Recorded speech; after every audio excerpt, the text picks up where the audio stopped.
because he got cold-cocked. And you can say, oh, it was an accident. I assume He was going for the ball, Skip. Yeah, and boom. And then almost pulls him down by his hair. Did he get a hold of his hair? Rob? Wow. And That look, tangle. I wanted somebody, at least verbally, to defend Jeremy Lin. If not, if this incident occurs anywhere else with any other player, you know this, you played in the league for a long time, it's at least going to cause some pushing and shoving. Just a message. Chest bumping. Just something to say, hey, we're not going to stand for that. But what does the book become on Jeremy Lin? How do you defend Jeremy Lin? You rough him up.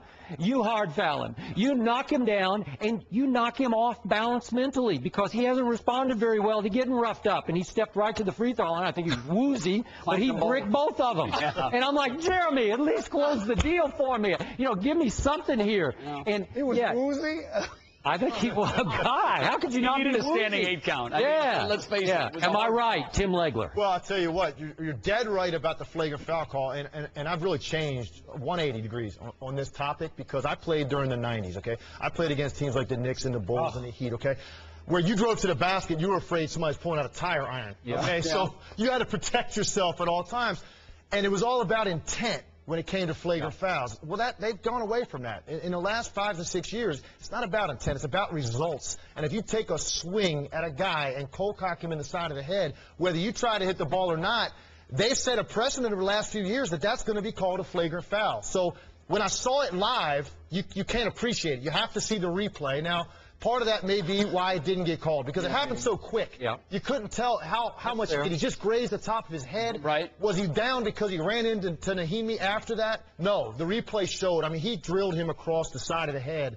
It needs to be a flagrant foul. You can't take swings at guys' head when they're trying to finish a play at the rim. So I agree, should have been a flagrant foul, and I agree Jason Kidd got a little bit of benefit of the doubt right there because of who he is. Yep. I also think that might be why you didn't see anybody rush over there. It was because it was Jason Kidd, very popular player amongst other players in the league. I get it. And stuff like that plays into it right there. Jason Kidd doesn't have a reputation for doing it. Nope. He didn't drill him in the rib cage like this where you go flying, everybody saw it on the court.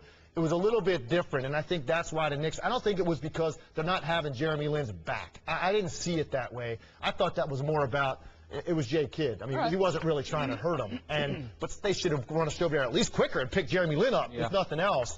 I don't think it was a case of not respecting your team. Hey, the Mavericks were more concerned about Jeremy Lin than the Knicks were. They're trying to help the poor kid up. Yeah, we need you on the floor. Yeah, right. Yeah, stay out there, please. Get up. But the other thing is Lin. You know what I mean? You have to earn – a certain thing too. He's a young guy who's virtually a rookie, right? Would you say that, right? So you're not going to get those as well. The same way that they give respect to Jason Kidd, the officials are going to say it's just Jeremy Lin, he's just rookie. If this was Chris Paul or something, tell me that wouldn't have been called. Absolutely, it would have been called. Okay. So there is a degree of that, I think. I can't argue with that. Okay. At what point does a great kid in Jeremy Lin pop up from one of these? Because they're going to happen again now. The tapes are all over the place. They're going to see how to stop him. When should he pop up and get in somebody's face with one of these? Is he made? Is he cut that way? I don't know if he's cut that way. That's a guy. I don't think he's cut that way, and I think he's got to be far more established. Don't you think there are still nights right now that Jeremy Lin is laying there in bed at night, kind of going, "What happened?" Really not as good as this. Like what happened to me the first 7 to 8 games. Maybe. I'm going to be exposed a little bit the longer I play. I think he has to have some self-doubts about that because he's had enough rough patches. Now, I'm not saying he won't be a good player. I think it's too much has made of this whole thing. When you look at the number of games this guy has played, give him time, and let's see what he is his second, third year in the league. Can he get to a consistently solid level on a good team? But Tim, you know that's not going to be the way he's judged because when you score more points than anybody in the history of the league since the merger, your first 8 or 9 games, people will always look at that, and no matter what, when they start seeing Knicks fans now, there's no more 28s. 38-point game. It's 14. And, oh, by the way, he's doing it in New York, which made it even worse. Worst thing that could have happened. That's what I mean. The worst thing that could have happened to a kid that just wanted to be in a rotation. I agree. I just want to play. What's the biggest difference now in the early sensational Jeremy Lin that we saw? He's not finishing at the rim the way he did for about 6 or 8 games. Is that more him or the opponents? Because the opponents are hard fouling him, and they're getting away with it because he's not getting the calls that the stars get at the rim. There's no brush foul. He got hit last night on a layup shot where I thought, well, come on, that's a foul. But he shouldn't get that call yet, Skip. He shouldn't get it. Okay. I think he definitely is starting to become a little bit gun-shy. Yeah. I agree. But one thing he absolutely has to do that good, solid NBA guards do, he is starting to come off the pick and roll now, and people are making it into teams are coming up with this defense that's never been seen before to stop Jeremy Lin. Every point guard in the league sees the defenses that he sees. What he is doing as he comes off pick and roll now, where he used to try to turn a corner on that guy and aggressively attack you, he's picking the ball up before the trap's even set. And that's check. In the NBA, when you come off a pick and roll and that big guy jumps out that aggressively and you want to pick the ball up, that ball better be moved quickly to the next guy so they can play 4-on-3 basketball. He's not doing that. He's picking it up and he's holding it, and then the big guy is running back and getting back, and now you're matched up 5-on-5, and you've gotten nothing out of it except 7 seconds off the shot clock. He has to get better at reading that and understanding that's not even a real trap. That's a hard show. I can't pick it up right here. I have to move the basketball or turn the corner and make a play because good guards do that. All right, that gets us. He will learn. That gets us to our next topic, which is the fact that the Knicks now have lost 4 of their last 6 games. Skip, this is your pick to go to the Eastern Conference Finals. Jeremy Lin's rub-off effect has diminished a little bit. Just 4 of 13 from the field last night in the loss of the Mavs. In fact, with Lin on the bench for the first 8 minutes of the fourth quarter, the Knicks came back from a 19-point deficit to actually grab a brief lead. They did.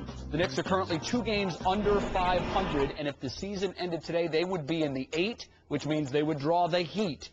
Skip, do you still have the Knicks in the conference finals? Well, again, it's all about the matchups, as I keep saying. Right. But this team is absolutely talented enough to get to the conference finals, and I stand by it. And I'm going to point out to you today, just so that we're not prisoners of last night's moment, the New York Knicks now have 28 games remaining, which is 40% of this year's schedule. They've only played 60%, and a very brief portion of that with Jeremy Lin. They didn't have Baron Davis. How many times have I said this? It's going to take time.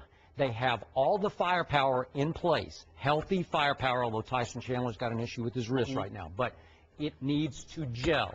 It will gel. Melo failed last night. I don't know what happened. He was 2 for 12. Are you kidding me? Shooters have nights like that. It happens. This was yet another payback game for Lin's sanity, because the Knicks at Madison Square Garden recently embarrassed the Dallas Mavericks. And Lin had 28 and 14. So once again, in Dallas, they're primed, like you say, over-primed, like unfairly primed to shut down Jeremy Lin and put this team back in its place. And they did, albeit losing the lead, as you say, late. And it was a second unit that got them there. You sort of lived and died by Baron Davis' sword, because he helped get them there, and then he shot them right out of it. Novak took a terrible shot. And they're not there yet, but they will be there.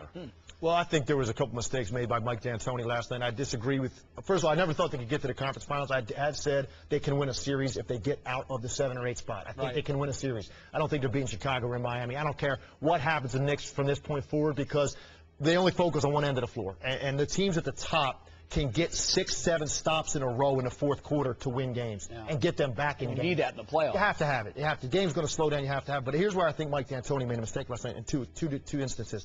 Jeremy Lin sits for the first 8.5 minutes of the fourth quarter. During that time was the only time in that game that team had any offensive rhythm. And I'm not blaming Jeremy Lin. Yeah, I know. And Baron Davis shot 3 for 10. His numbers don't look great. But for whatever reason, that group it was a catalyst. Was moving the ball. They were moving the ball, and they were getting stops, and they went from a down 14, they go on a 13 to 15-point run. And there's a timeout, and now here's Mike D'Antoni sitting there. Jeremy Lin hasn't reached the status yet where you feel like I have to get this guy back in the game. Last night might have been a time where you just say, let me ride it out. Last night you ride it with Baron. Now here's where he made the mistake, I think, with Carmelo. Either he gets what star players get, which is you go back in the game at the 8-minute mark every night, no matter what you're doing, or by the time you get to the 3-minute mark, did you see his body language when he told him to go back in the game? Do you think you're getting anything mentally out of Carmelo Anthony at that point? Well, you have to know your players. Mike D'Antoni needs to know his personality.